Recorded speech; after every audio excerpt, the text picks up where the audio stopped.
બધા વૈષ્ણવને જાજા કરીને જય શ્રી કૃષ્ણ.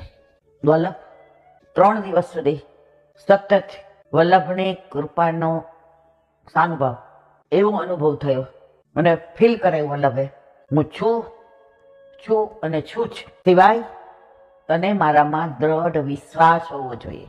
અહીંથી નીકળ્યા ત્યારે એક જ બેઠક હતા ઉજ્જૈનના મહાપ્રભુજીના, જે સાંદીપની આશ્રમની અંદર હતા. ત્યાં પણ એવું જ આનંદ આવ્યો. એકવાર અવશ્ય જેણે ન જોયું હોય ત્યાં જવા જેવું છે.